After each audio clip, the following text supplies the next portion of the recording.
Meus amigos, muito boa noite a todos. Que o Senhor Jesus Cristo nos abençoe e nos proteja. E que Ele nos encha com a sua misericórdia, nós que somos apenas vasos de barro, para não corrompermos essa água cristalina que é o seu Evangelho de amor. Que a mensagem de hoje seja reflexiva e importante para todos nós. Disse Jesus: em verdade vos digo que o reino dos céus está no meio de vós. Quando Jesus diz isso, uma das possíveis interpretações seria repetir o que nosso irmão e amigo Adenauer escreve na obra Psicologia do Espírito, o Deus interno.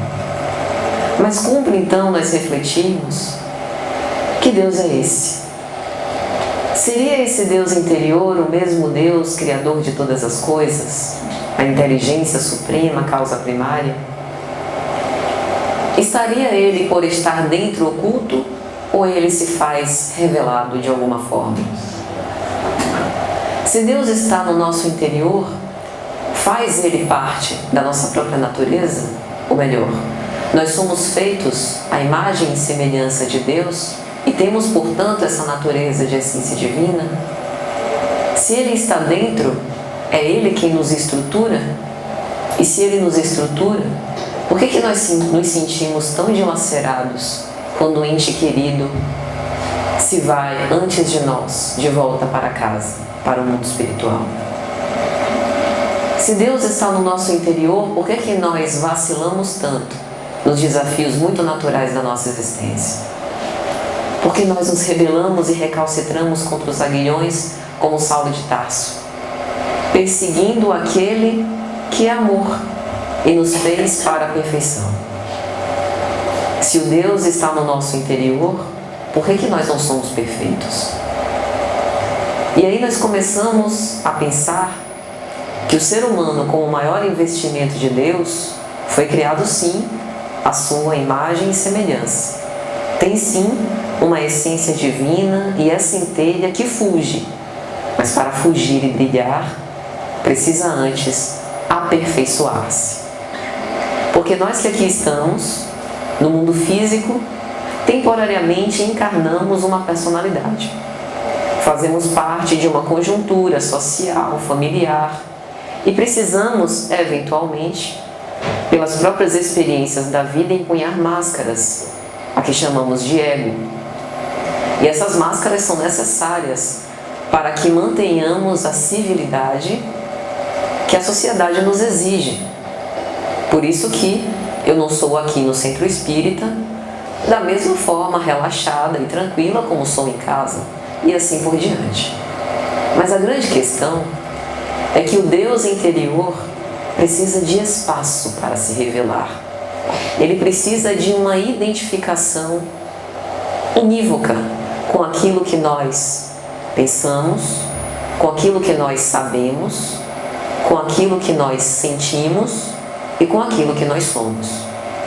Porque se nós colocamos uma barreira, um anteparo, um obstáculo, aquilo que Deus é em nosso interior, e se nós somos fora em nosso comportamento diferente daquilo que nós somos, nós não conseguiremos atingir esse estágio de comunhão, o que os psicólogos chamam de individuação, segundo o conceito de Carl Gustav Jung.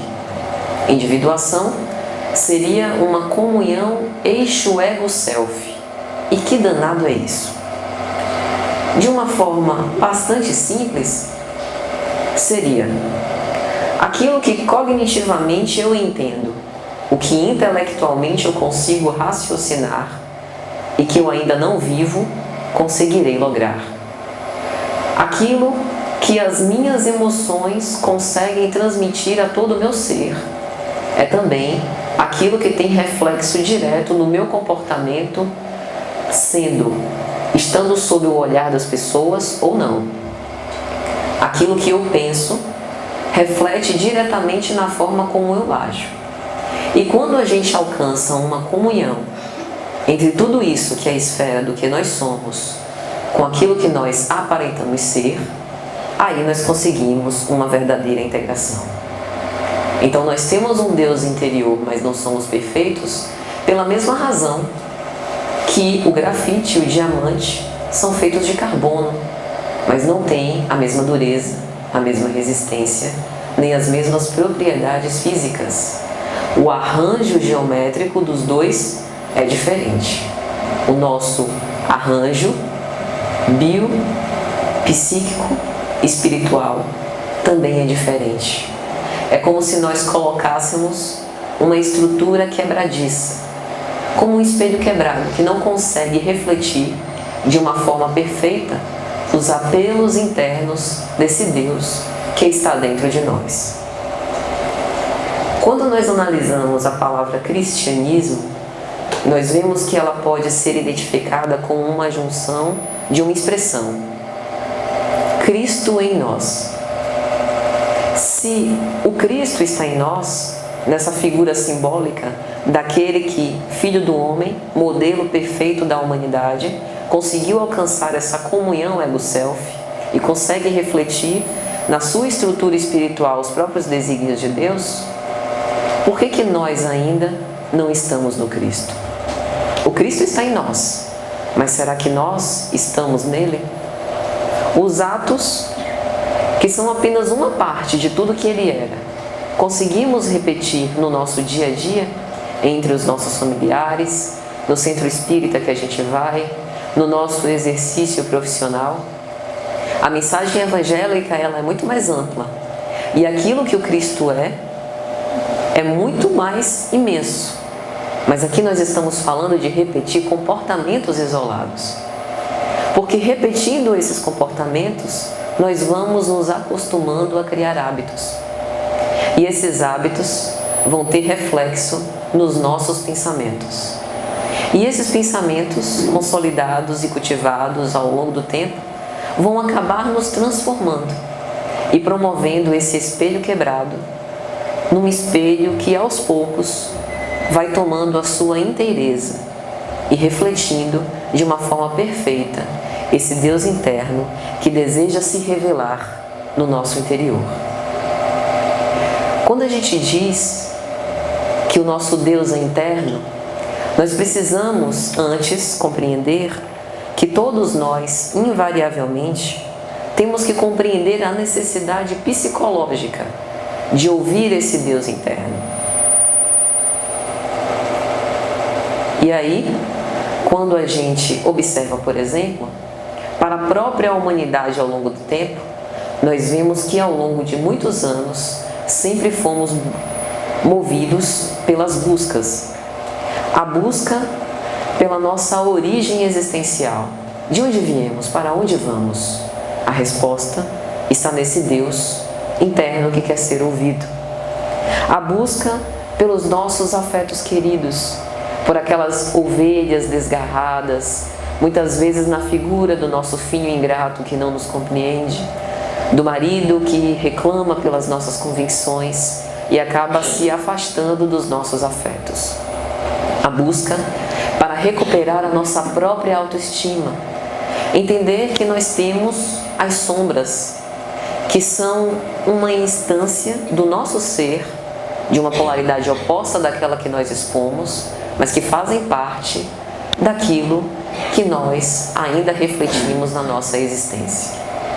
Essas sombras precisam ser acolhidas e até em certo ponto amadas, porque a negação só levará ao recrudescimento dessa força e nos afastará desse reconhecimento e dessa comunhão com o nosso Deus interior. Buscamos vencer as nossas crenças limitantes. Quantas vezes nos afeiçoamos a certos momentos do nosso passado e nutrimos culpa e remorso por sentimentos que não gostaríamos de desenvolver, mas desenvolvemos, nos agrilhoando a pessoas e situações sem conseguir passar para frente e até abrir o nosso coração a novas experiências. Todas essas buscas são formas que esse Deus interior aguça a nossa própria consciência para dizer: eu estou aqui, E o vazio que você sente só se dá porque você não consegue ouvir a minha voz. E aí, quando nós analisamos Jesus e as múltiplas definições que ele dá a respeito do reino dos céus, nós vemos, que surpresa, ele sempre referindo a essa construção a uma edificação que se faz por dentro. O reino dos céus é como um homem que semeou a boa semente em seu campo, na parábola do joio e do trigo. O reino dos céus é como um grão de mostarda que um homem tomou e lançou no seu campo, falando da parábola do grão de mostarda. O reino dos céus é semelhante ao fermento que uma mulher coloca misturado à farinha e que acaba levedando a massa toda. O reino dos céus é semelhante a um tesouro oculto no campo. O reino dos céus é como uma rede lançada ao mar que mega múltiplos peixes. O tempo inteiro Jesus nos exorta a colocar os nossos olhos para essa instância interior. E o que será que ele quis dizer? Como Jesus, com a sua argúcia psicológica, não falava para homens que iriam perecer, mas para espíritos imortais, de uma forma muito simples, o que ele queria dizer é que a edificação exterior perecerá nesse próprio mundo físico, mas nós perseveremos. Continuaremos a existir, ensinando outras personalidades, e se não conseguirmos desenvolver essa habilidade de integrar todas essas competências, a organizar e harmonizar as nossas emoções, geraremos conflitos existenciais que atrapalharão a nossa vida e o nosso desejo de alcançar a real felicidade. Com todas essas expressões, Jesus diz que a gente vai para onde a gente constrói, que a nossa construção íntima é o meio de transporte mais rápido e mais eficaz para a forma como nós vamos despertar no além-túmulo. E se quisermos uma prévia,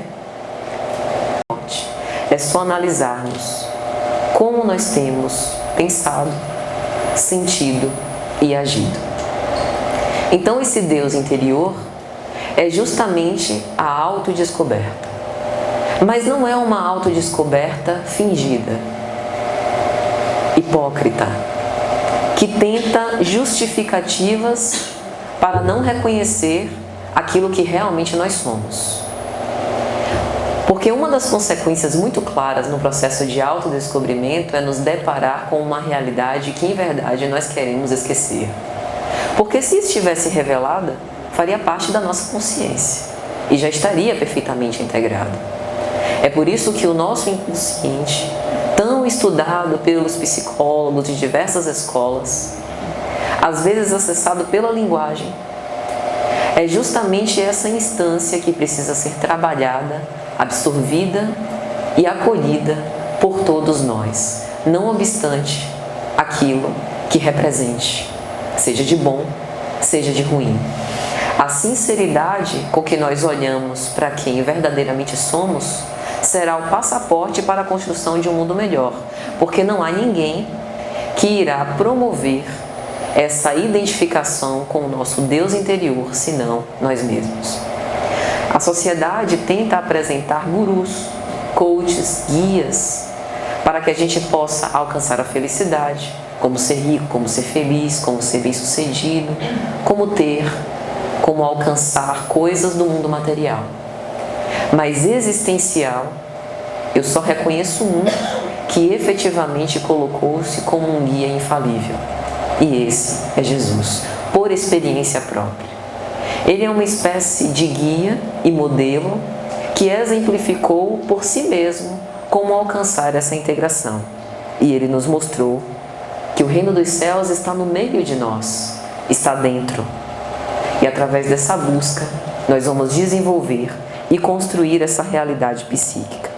E é por isso que Adenauer, na obra Psicologia do Espírito, neste capítulo que nos serve de tema, vai dizer: compreendê-lo, nosso Deus interior, é emocionalmente internalizá-lo. Mas se o Deus já é interior, qual a necessidade de internalizá-lo? Ele já não está dentro? A grande questão é que nós precisamos meditá-lo, nós precisamos vê-lo, além das barreiras do ego que obliteram e deturpam a imagem que nós temos do nosso Deus interior. Nós precisamos experimentá-lo através das pessoas que confraternizam e convivem conosco, porque é assim que esse Deus interior também se revela. Através dos testemunhos e das provas difíceis, da enfermidade que nos chega, do acidente que sofremos, da tragédia que se abala sobre a nossa vida, a nossa resposta dirá o nosso grau, maior ou menor, de afinidade com esse Deus interior. Para ouvi-lo, é necessário fazer silêncio. Mas este silêncio não tem nada a ver com o aparelho fonador. Muitas vezes nós estamos calados e a nossa mente está num torvelinho, num grande murmúrio, quase uma multidão de mentes, de ideias confluindo e falando que a gente nem consegue organizar os pensamentos. Muitas vezes pedimos, até numa espécie de humildade perante o Pai, mas na verdade queremos dar ordens a Deus, com o objetivo de que Ele realize todos os nossos caprichos.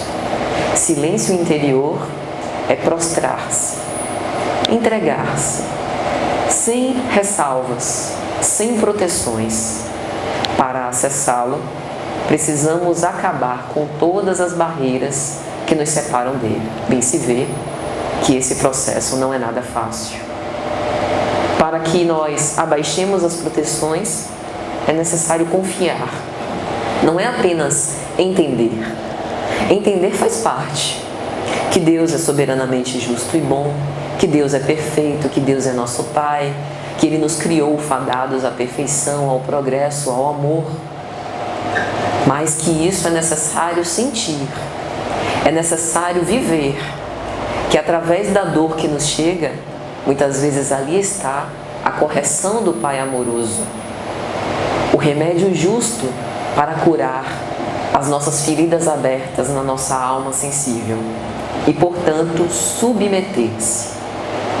Veja que ouvir o nosso Deus interior requer humildade.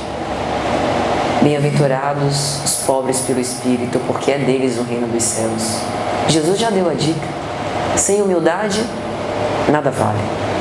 Sem humildade, não há felicidade.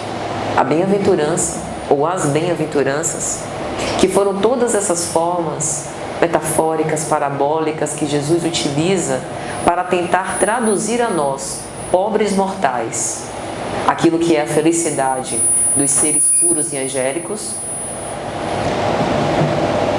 só pode ser acessada se nós tivermos essa simplicidade e esse desejo de efetivamente nos entregar.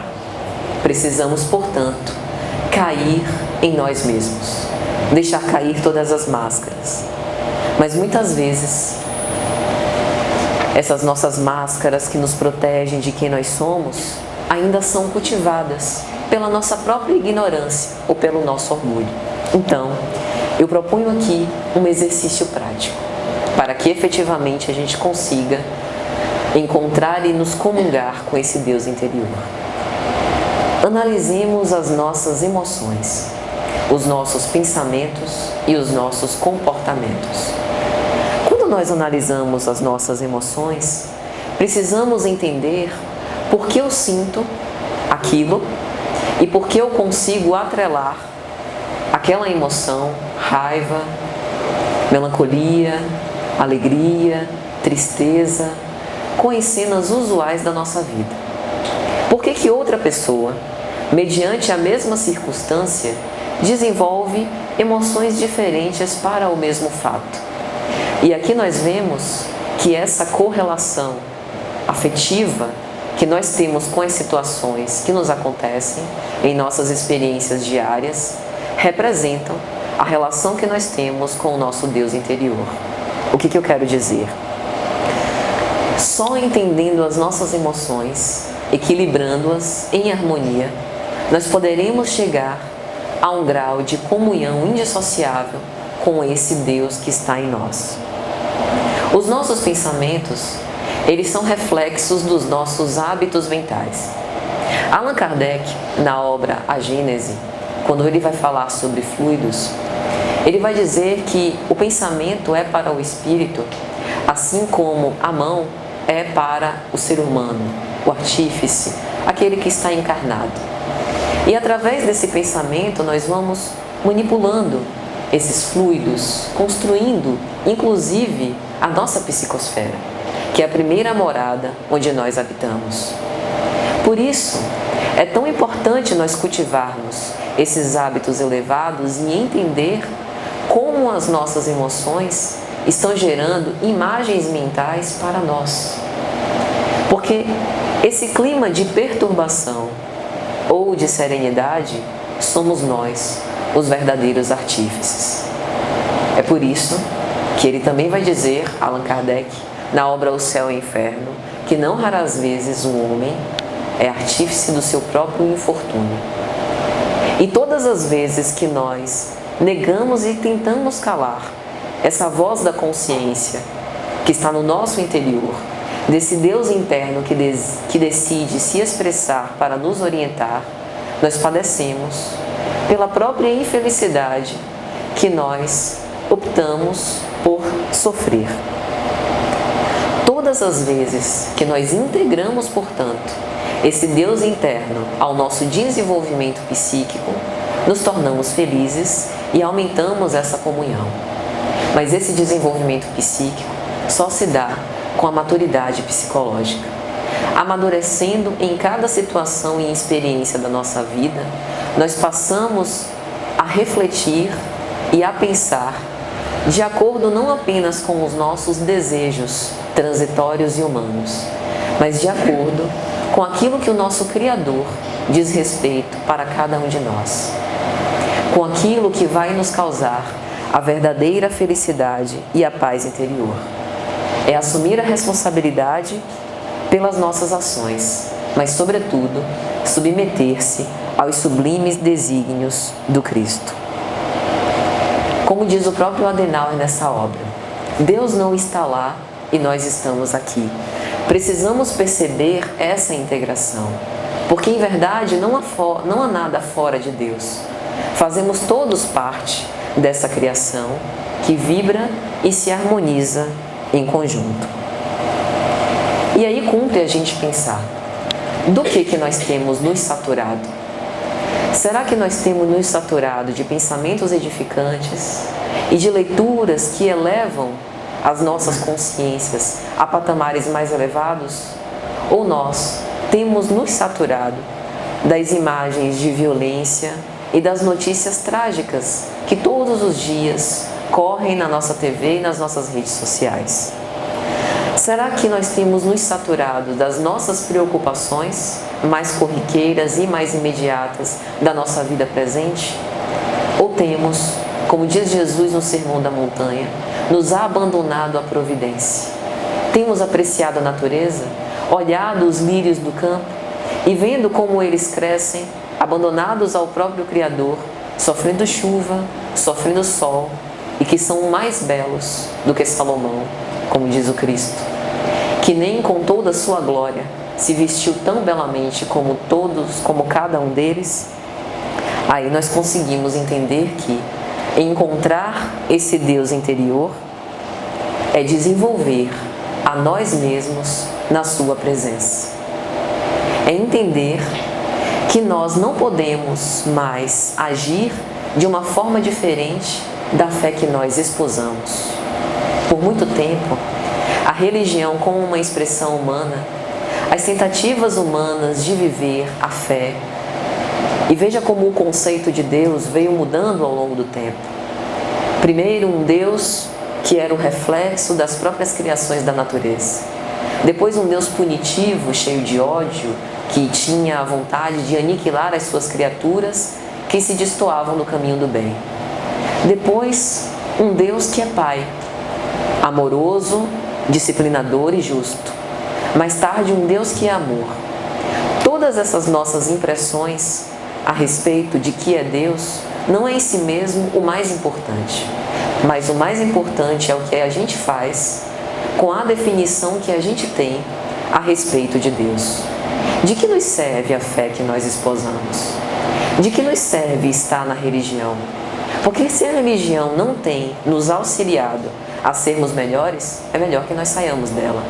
Porque lá fora, onde não há religião, acima da religião há um sentimento de religiosidade que inspira não cristãos e até ateus a fazer a fraternidade, a fazer a caridade uns com os outros. E essa é a religião, fazer o bem. Então, esse Deus interno está em todos, espíritas e não espíritas. E o convite não é outro, senão afinar-se com a lei. E a lei não é outra, senão a lei de amor. Portanto, se os nossos atos não refletem essa lei de amor, nós estamos calando e abafando e até matando o nosso Deus interior.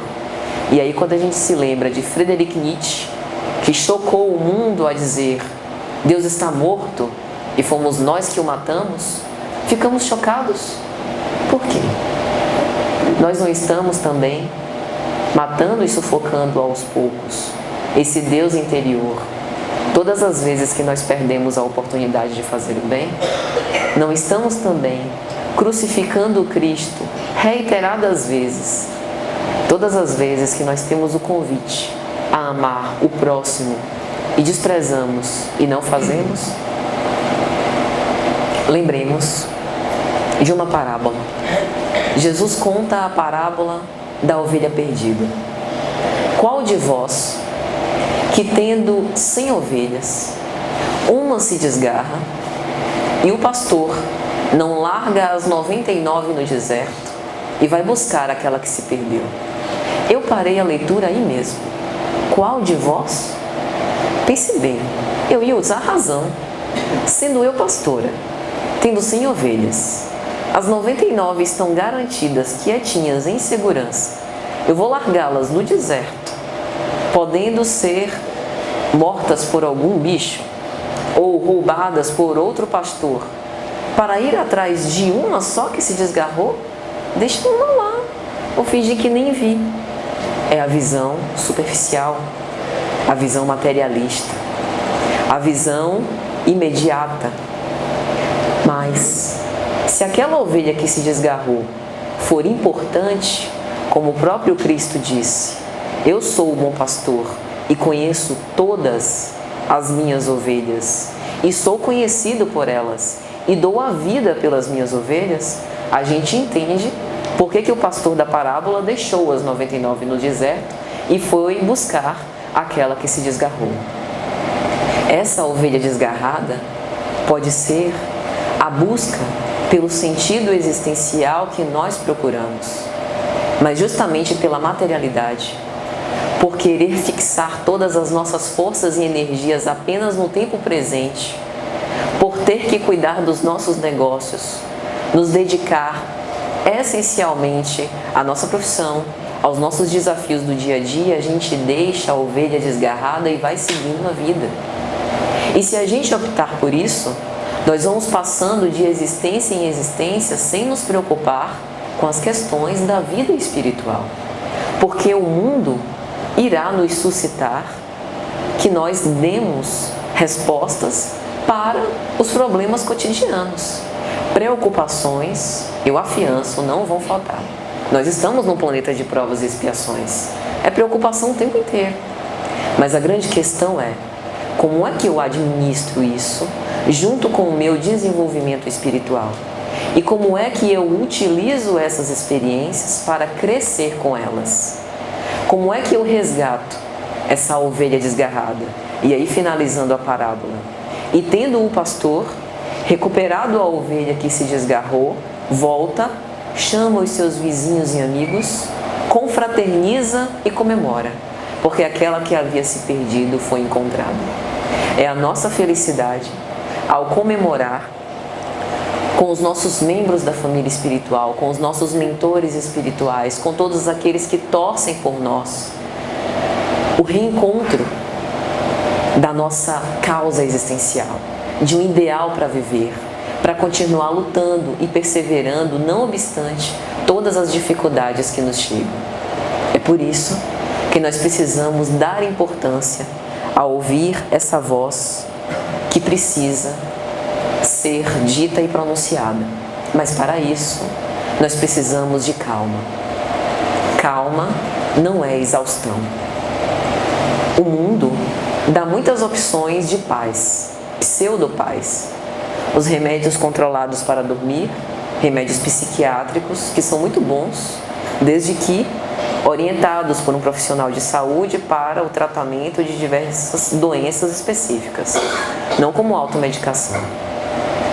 Os narcóticos, a bebida, a sexolatria, tudo isso são opções do mundo para nos extasiar e deixar estafados, até que nós caiamos exaustos. Essa não é a paz e a calma a que nós nos referimos para buscar esse Deus interior.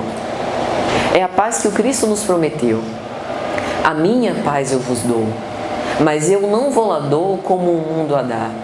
É uma paz proveniente pelo exercício daquilo que é certo por fazer, não que alguém esteja vendo, não que eu esteja sendo paga por isso, não que seja a minha obrigação, mas porque eu já tenho uma identificação tão grande a ponto de me sentir bem fazendo o outro feliz, regozijar-se pela alegria do outro.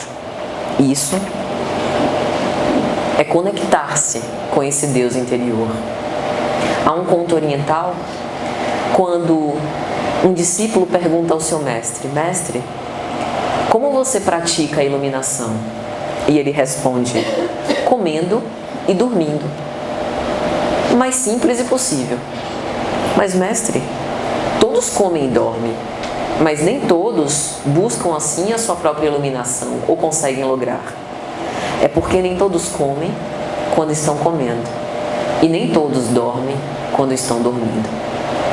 A nossa ansiedade e preocupação por dar conta de tudo, que os psicólogos chamam de arquétipo do herói, é tão grande que a gente mal consegue se concentrar nas tarefas pequenas do nosso dia a dia.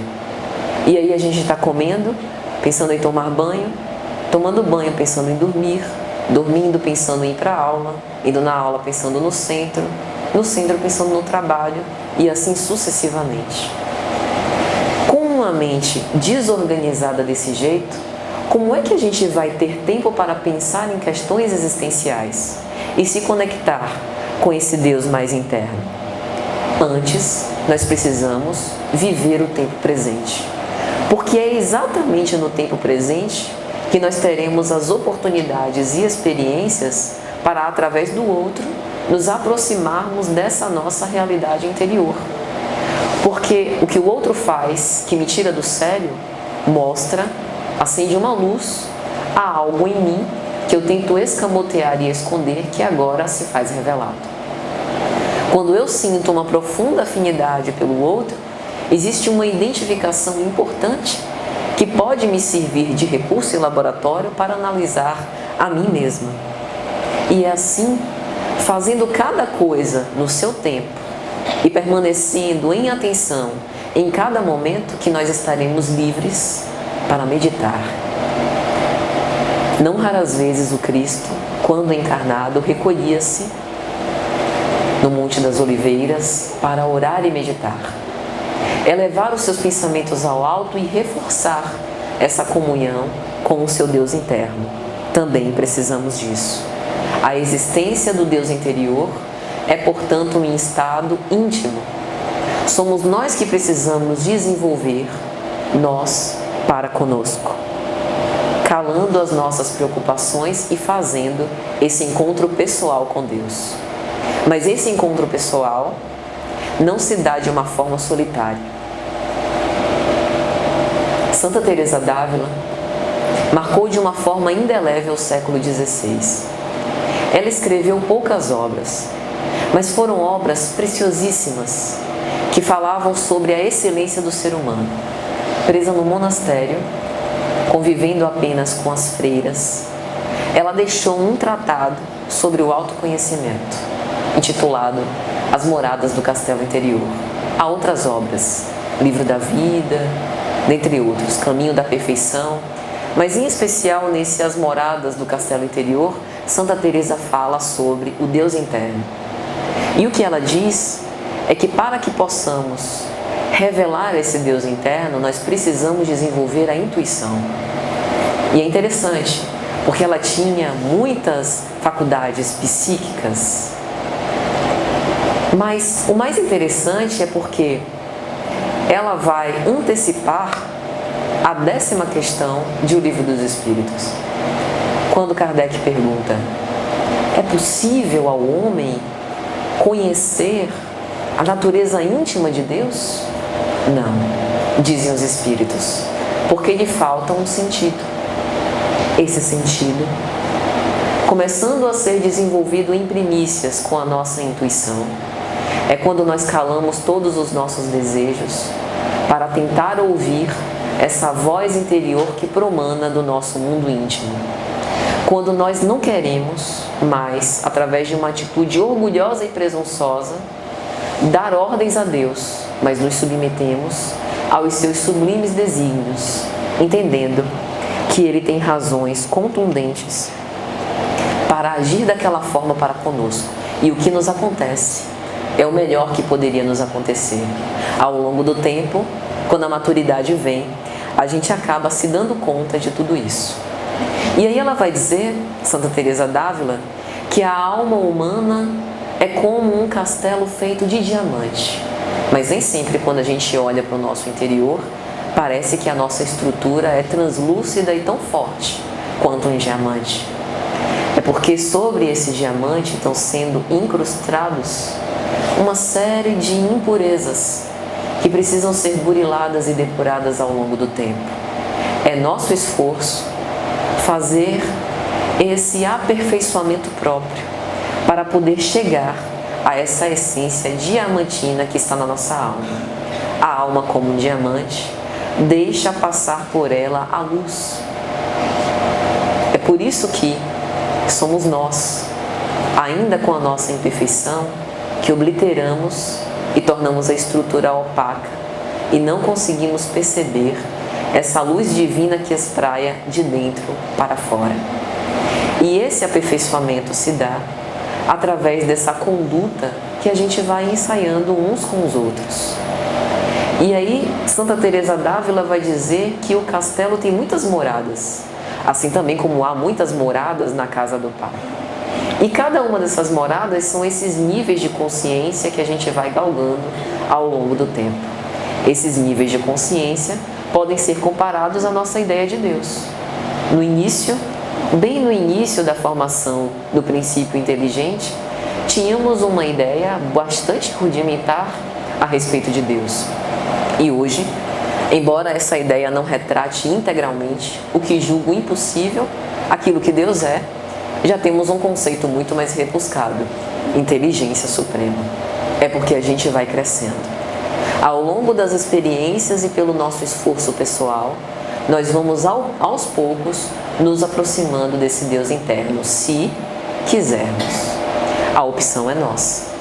Nós podemos permanecer como filhos ignorantes e incompreensivos, que não querem se abrir para essa revelação, repetindo os velhos equívocos e continuando com o nosso castelo incrustado de impurezas e de limo.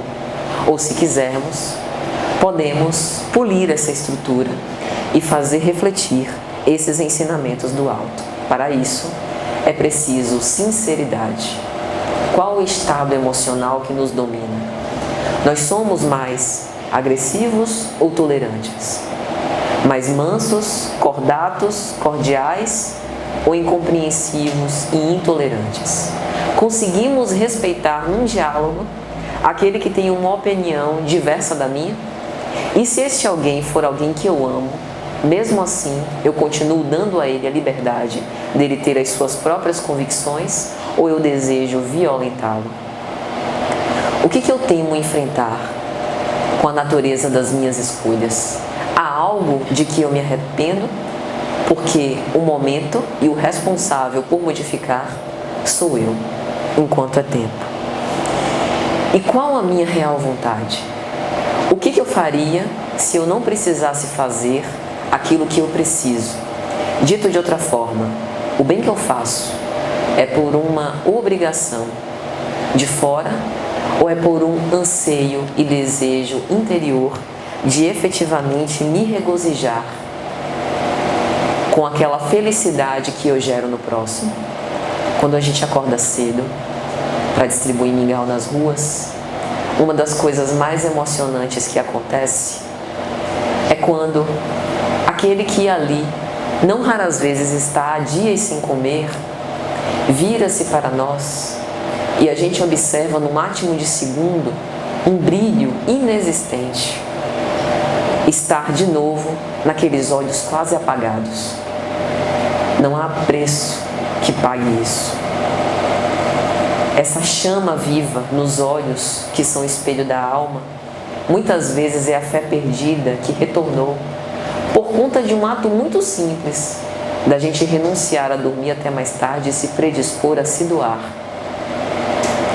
Isso é só um pequeno exemplo de tudo que nós somos capazes de fazer e de toda a felicidade que nós poderemos fruir se conseguirmos perseverar até o fim, até chegar ao ponto do apóstolo Paulo, quando ele diz na sua epístola aos Romanos: eu já estou crucificado com Cristo. Não sou mais eu quem vivo, mas o Cristo que vive em mim.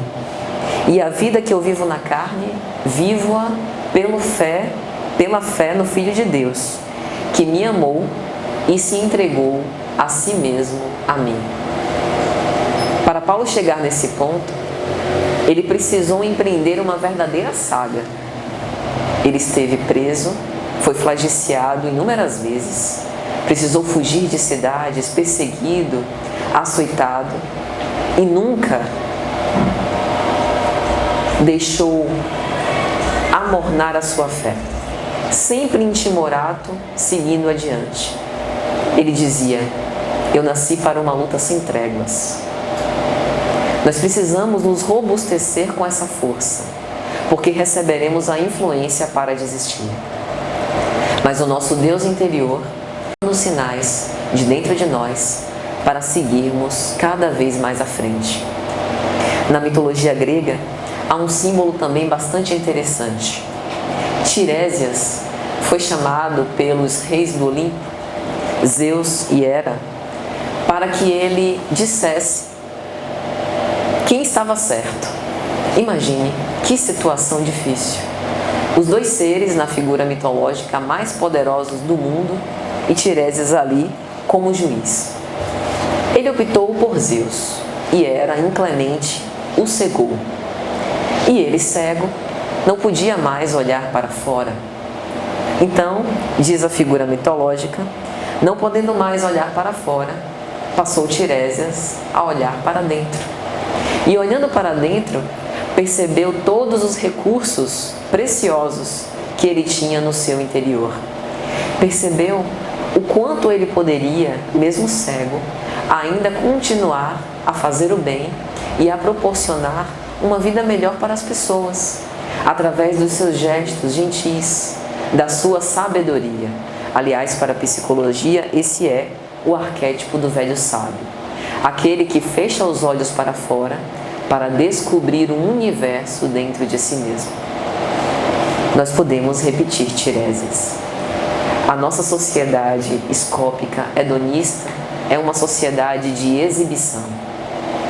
Parece que nós temos uma autoimagem tão quebrada e tão frágil que é preciso de uma autoafirmação exterior para que nos possamos sentir bem. Bom seria se todos fôssemos cegos como Tiresias, se as impressões alheias não nos incomodassem tanto. Porque o que importa aquilo que pensam sobre nós, se Deus, que tem a imagem mais perfeita, nos ama e nos amará pela eternidade? Não é essa uma doce consolação? Precisamos sim nos importar com a opinião dos outros, porque nenhum de nós vive solitariamente. Nós vivemos de acordo com a lei de sociedade. Precisamos nos ouvir, nos respeitar, aprendemos e ensinamos uns com os outros, mas dar a cada um a importância a que cada opinião merece. E acima disso, nos conhecendo e nos analisando, teremos uma imagem real e definitiva de quem nós somos. Quando olhamos para fora, nos perderemos. Mas olhando para dentro, temos todos os recursos necessários para que nós possamos ser felizes e encontrar esse Deus interno. Oscar Wilde, na obra O Retrato de Dorian Gray, vai falar algo muito interessante. O objetivo da vida é o desenvolvimento próprio, a total percepção da própria natureza. É para isso que cada um de nós vem ao mundo. Nós já temos noção da nossa própria natureza? Se nós pudermos definir qual a nossa essência, será que nós saberíamos dizer qual é? Que é realmente uma essência divina, uma essência perfeita, uma essência harmoniosa feita para o amor?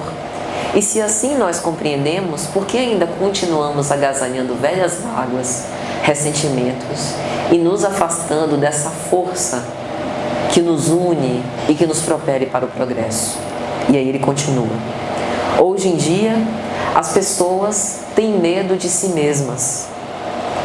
Esqueceram o maior de todos os deveres, o dever para consigo próprios.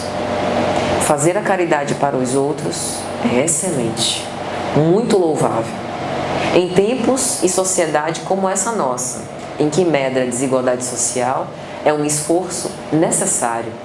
Graças a Deus, temos almas sensíveis e permeáveis a esses eflúvios de misericórdia que caem do alto.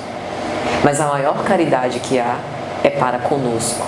O Cristo tinha tanto amor próprio que o amor de si mesmo espraiava e alcançava todas as criaturas humanas. Quando nós temos amor próprio, e este não é o mesmo amor próprio que a nossa sociedade estabelece, nós queremos o melhor para nós. Mas não o melhor para o nosso ego, para a nossa personalidade. O melhor para nós espiritualmente. E aí a gente começa a escolher provas que, mesmo sendo difíceis, sabemos, nos levará ao nosso aperfeiçoamento. É por isso que no nosso planejamento reencarnatório, em geral, escolhemos gêneros de provas. Quero ir na pobreza sem os dois braços e feia que dói. Na hora que chega para enfrentar a situação, só Jesus na causa. Haja paciência no mito espiritual. Mas é bem isso. Lá nós temos uma visão ampliada. Pensamos mais com o objetivo do nosso futuro como espíritos e não efetivamente no mal-estar temporário de 80, 90 anos para quem for viver muito. Por isso, a preocupação deve ser primordialmente com a nossa primeira morada, com a nossa casa mental, com aquilo que nós somos, com o que nós estamos construindo. Jesus disse a Pedro: edificarei sobre ti a minha igreja.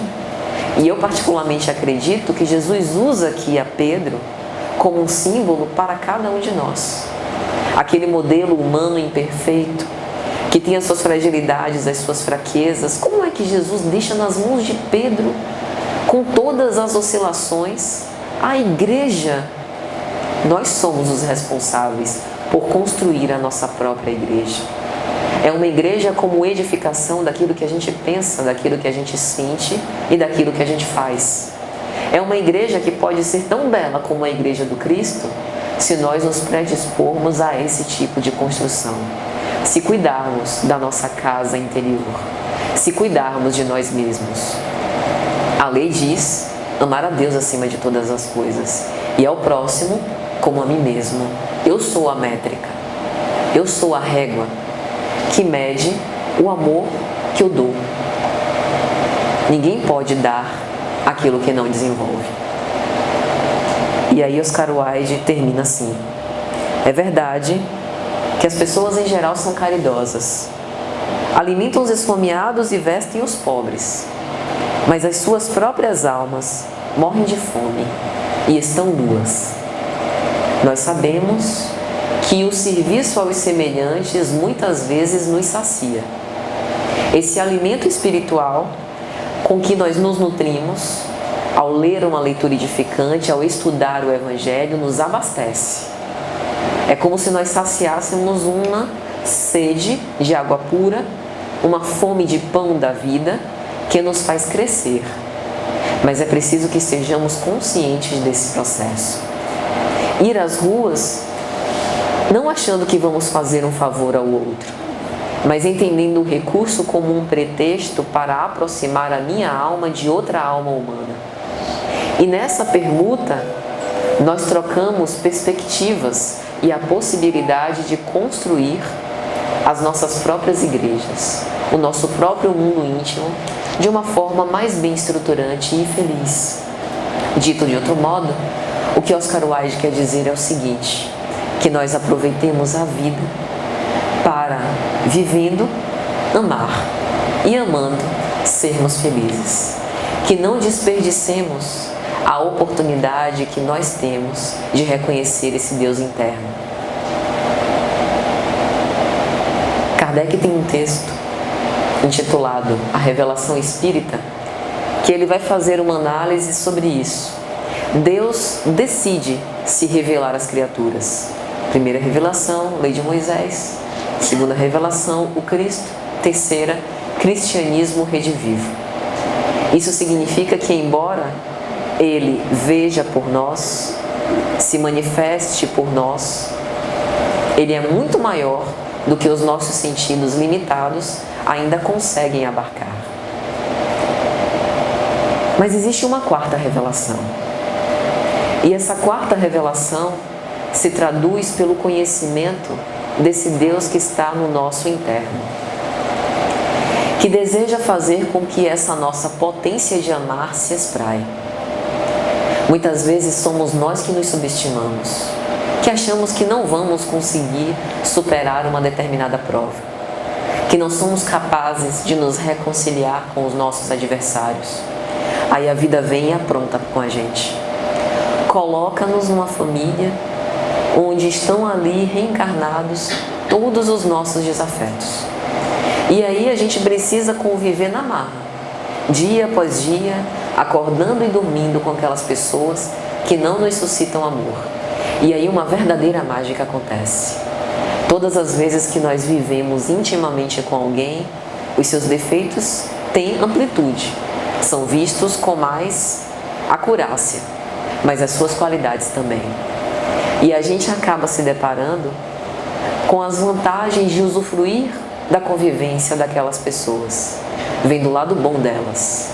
É assim que deve se resumir a nossa convivência. Não apontar os defeitos, porque todos temos. Todos estamos imperfeitos. Mas tentar extrair do outro aquilo que há de melhor neles e dar ao outro aquilo também que há de melhor no nosso interior. Assim, nós vivemos de uma forma mais concordata. E para concluir, eu gostaria de voltar para o início. O reino dos céus é como um homem que semeou a boa semente em seu campo, disse Jesus.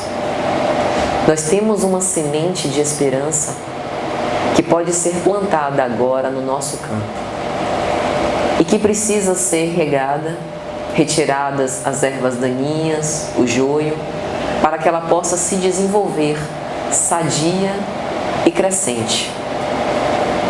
Nós somos os semeadores das nossas próprias esperanças. Somos nós que devemos ter o cuidado com o nosso mundo íntimo. E esse sanar é também cuidar da nossa higiene mental, para que essas esperanças não se percam com os primeiros desafios que apareçam para que nós precisemos enfrentar. Essa esperança crescerá e renderá frutos deliciosos que nós mesmos usufruiremos, se tivermos a coragem de regar e cultivar essa planta crescente no nosso interior. Jesus nos aguarda, meus amigos, e Ele torce por cada um de nós. Neste exato momento, Ele emana da sua psicosfera diamantina eflúvios de amor, para que nós possamos passar pela transição planetária e não desistir. Recordemos dele, o quanto que ele sofreu enquanto aqui viveu, o investimento que ele fez estando junto conosco. E assim como ele, vamos nos apropriar desse Deus interno e fazer brilhar a nossa luz. Que Jesus abençoe a todos. Muita paz.